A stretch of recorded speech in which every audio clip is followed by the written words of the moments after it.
Well, thank you for sticking around to this last segment of the DMZ America podcast. I'm Scott Stantis, as stated before, coming to you from the right. And I'm Ted Rall, coming to you from the left. So, Donald Trump, we actually did a very special DMZ America podcast to discuss his imminent arrest, which he said was going to happen, earlier Tuesday. in the week, Tuesday, and did not, obviously, and still has gladly arrest you Tuesday. In fact, I think the fact that the DA said, we're not going to even adjourn the grand jury on Wednesday was a big fat fu to Donald Trump, just because they weren't really pleased. Well, I don't think that's true. I think there was a witness. No, there was a witness who was unavailable that day. So that's why they adjourned the jury. And apparently the grand jury doesn't do Trumpy stuff at the end of the week. So that's so I think really truly we are going to see most likely an arrest this coming week. For real. And by the way, I give credit where credit is due. Ted was right. I was wrong. We talked about the perp walk, and I said, I don't think he wants to be seen having a perp walk. And Ted was adamant, saying, yes, he does. Well, it turns out he does.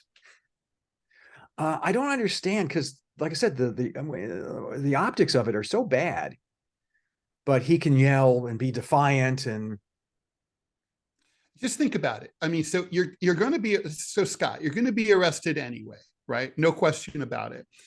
And you're not being arrested for something that is particularly serious, right? Like no one really thinks, I mean, it's not like he's being arrested for killing that Capitol Hill policeman on January 6th, right? He's being arrested for an extreme, like really, it's a prosecutorial stretch. Right. It's basically money laundering, sort of, but it's for hush money, paying for Stormy Daniels. It's lying on in your record keeping with a view toward violating federal campaign finance law. The fact is, he probably won't even be convicted because it's such a weak case.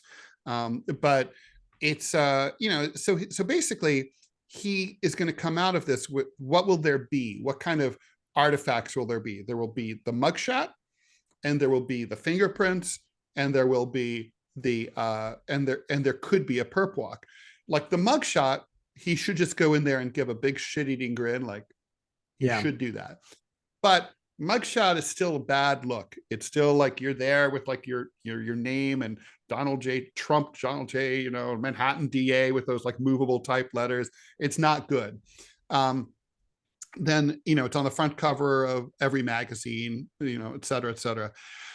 But the perp walk is powerful. The perp, you remember Susan McDougal during the Whitewater scandal in the 90s? She refused to talk and went to prison for 5 years. She refused to rat out the Clintons. So when she decided to do the perp walk, and to sort of showcase the absurdity of the whole thing, she put on like a really cute mini skirt and a blouse. So to sort of make the cops look ridiculous while they were like arresting this like innocent looking suburban woman. And I think that's what Trump has in mind. That's exactly what I would advise him to do. He can come out of there. First of all, the reporters are there. That's the purpose of the perp walk. So the reporters are like, Mr. President, Mr. Trump, blah, blah, blah. And he can be like, this is fake news. I will win. This is everything I did was perfect. This is a witch hunt. So that footage of him being defiant is going to be used over and over and over on OAN and Fox News to rile up his base. And like, if you're a Trump supporter in flyover country, you sit there and you're like looking at that on TV and your blood boils because you're like, look, this has never happened before. They never did this to Richard Nixon. They never did it to George W. Bush. They never did it to Clinton. It's like, what the fuck are they doing? They did it to our guy. Why? Because he fights for me and my people. This is an attack on me as a Trump supporter. They take it personally. And it's kind of an outrage. And from their point of view, no, I get it completely. I think like I said, you were totally right. I didn't think he'd want that, but given how you're framing this, yeah, you're absolutely right. I mean, it's wrestling. It's WWE, right? It's yes. And so the thing is, the thing is, for you and me, that perp walk might seem shameful, but shame and Donald Trump are not really two words that go together very much. He's a pretty shameless dude, but yeah, also, he just doesn't care, right? Like, I was reading a report today about how Melania is going to ground in preparation for this, and doesn't want to be seen anywhere, and is trying to protect her son Barron. Like, for her, this is just an incredible embarrassment. For a normal person, this is an embarrassment, but for him, it's all part of the circus.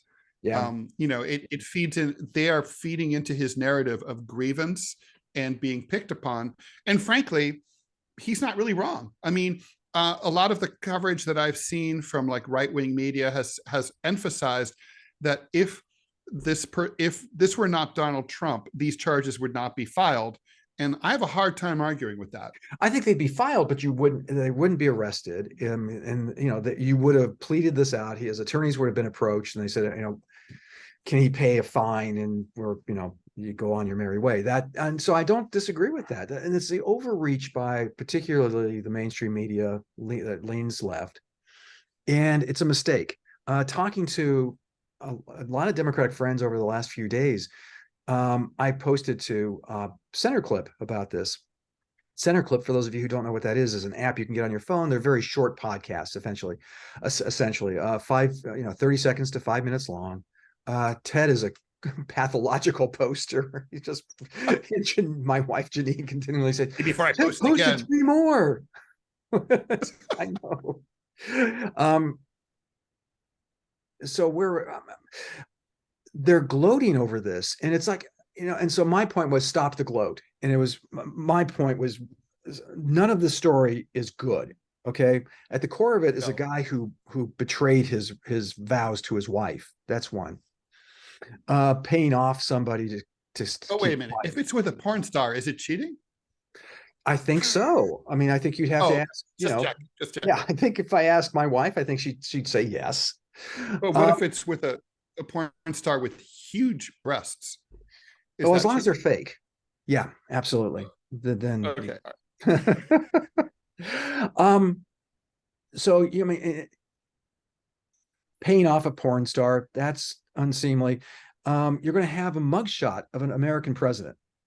None of this is good. None of this is happy news. But I'm talking to Banana Republic type shit. It is. Well, I'm talking to my lib friends, and they're all like loving it. I'm going, yeah, well, they can't see further than the tips of their noses. I mean, they're not seeing how this plays out. They're only understand. I mean, the problem with how we're all living in media silos and in echo chambers, and frankly, this podcast is a rare exception to that, is like the inability and unwillingness of both sides to be able to put themselves in each other's positions. Like, for example, people who are like, for example, in the abortion, the anti-abortion movement, they're not seeing like really truly how bad it looks when these women in Texas file this lawsuit that says, we're not challenging these laws, the bans. We're saying your law does not even allow me to save my child, to save my own life, which was threatened by my pregnancy that I wanted. I wanted to get pregnant. It's like, I didn't want this abortion, but I needed it to save my life, and you wouldn't let me get it. They don't see how extreme that looks. And then similarly, Democrats don't see how extreme this looks. I mean, if they had arrested Donald Trump for January 6th or for emoluments, I would say they maybe emoluments, certainly January 6th. Politically, that would have been difficult for anyone but the most extreme, like Charlottesville Unite the Right type people, to say that's unjustified. I mean, it's like he really did preside over a riot in the Capitol that led to severe injuries of Capitol Hill policemen, and that guy, he had a stroke the next day, right? I mean, obviously it was caused by that. It's like he went too fucking far. He did. And I mean, basically he sort of committed treason light should be arrested for treason light when you're the president of the United States. But for this bullshit, I mean, really? It's well, like, and it's the same I don't people. think. It's the same Go people ahead. who are dismissive of this burgeoning story of the, what I think is now becoming clearer and clearer, the Biden family business, shakedowns, kickbacks, all this stuff, and they're ignoring it because that's their guy. That's the side that, That's right.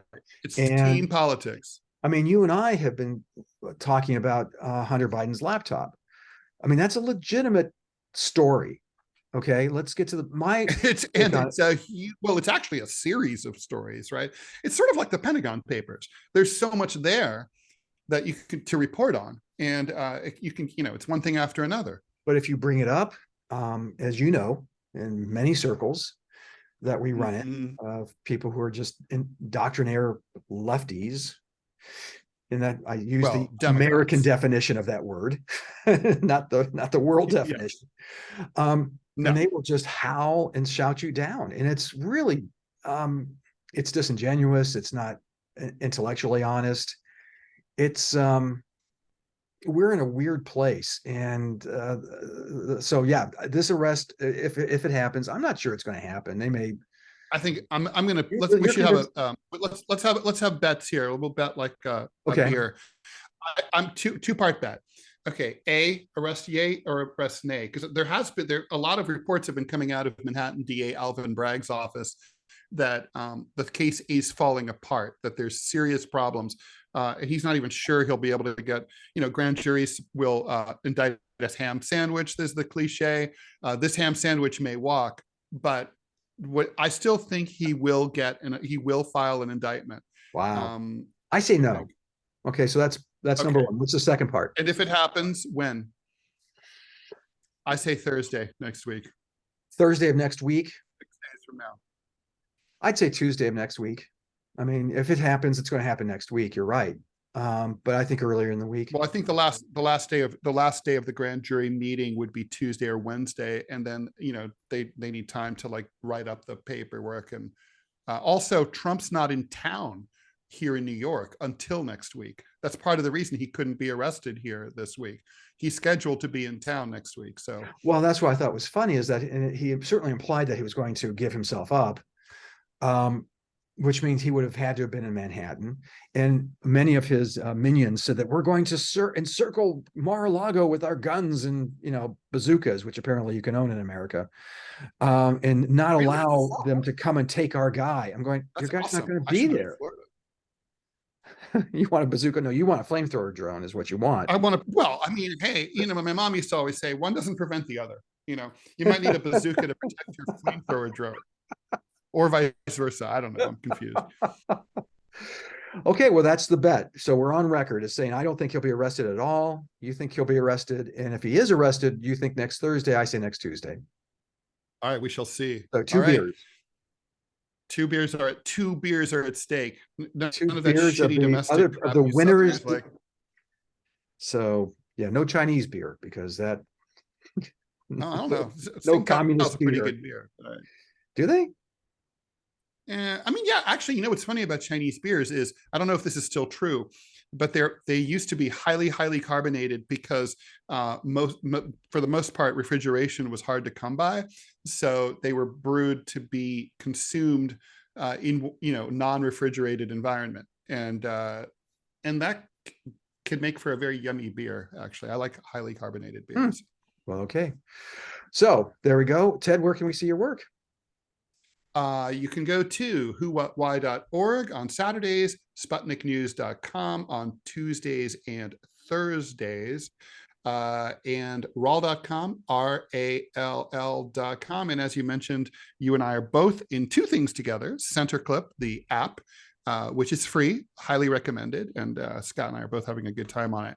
And then also Counterpoint, which is a freemium newsletter. You can pay to get the whole thing every day, or you can get it for free twice a week, and we're both in that.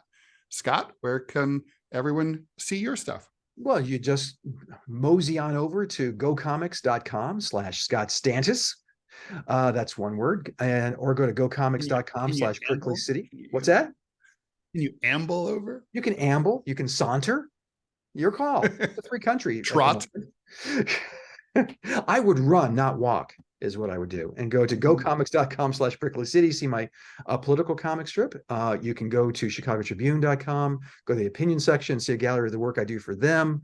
Go to dallasnews.com and go to the Dallas Morning News opinion section and see the work I do for them.